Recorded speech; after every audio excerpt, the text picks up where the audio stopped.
পুনেতে বাঙালি পরিযায়ী শ্রমিকের মৃত্যুর ঘটনা কার্যত তোলপাড় ফেলে দিয়েছে গোটা বাংলায়। ঘটনার কড়া ভাষায় নিন্দা জানিয়েছেন মুখ্যমন্ত্রী মমতা বন্দ্যোপাধ্যায়। এক্স হ্যান্ডেলে সরব হয়েছেন। আজ অভিষেক বন্দ্যোপাধ্যায় সেখানে যাওয়ার কথা ছিল। ইতিমধ্যেই জানিয়ে রাখি যে অভিষেক বন্দ্যোপাধ্যায় পুরুলিয়ায় পৌঁছে গিয়েছেন। নিহতের পরিবারের পাশে দাঁড়াবে তৃণমূল কংগ্রেস। নিহত পরিবারের পাশে রয়েছে তৃণমূল কংগ্রেস, একথা শুরু থেকে বলা হয়েছে। আজ নিহতের পরিবারের সঙ্গে দেখা করতে ইতিমধ্যেই সেখানে পৌঁছলেন অভিষেক বন্দ্যোপাধ্যায়। সেই ছবি আপনারা দেখতে পাচ্ছেন। অভিষেক বন্দ্যোপাধ্যায় সেখানে ইতিমধ্যেই পৌঁছে গিয়েছেন। তৃণমূল কংগ্রেসের তরফ থেকে কার্যত সব রকম আশ্বাস দেওয়া হয়েছে নিহতের পরিবারের পাশে থাকার ঘটনাকে কেন্দ্র করে।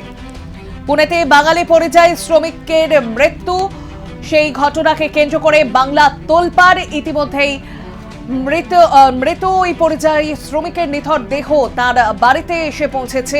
অন্যদিকে অভিষেক বন্দ্যোপাধ্যায় তিনিও ইতিমধ্যে সেখানে উপস্থিত হয়েছেন, তিনিও পৌঁছে গিয়েছেন।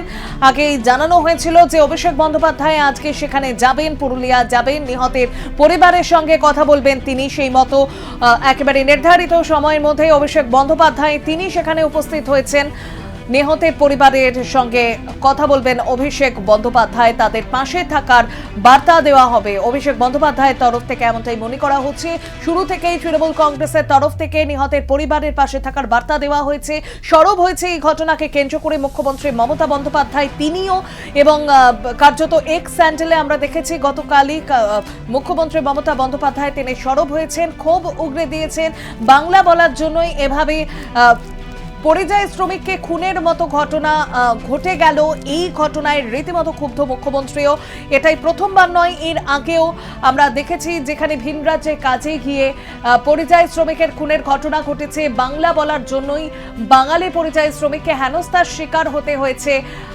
বর্তমানে আবারও সেই ধরনের ঘটনা, এবং আগেও মুখ্যমন্ত্রী একাধিকবার সরব হয়েছিলেন, আবারও মুখ্যমন্ত্রী সরব হয়েছেন।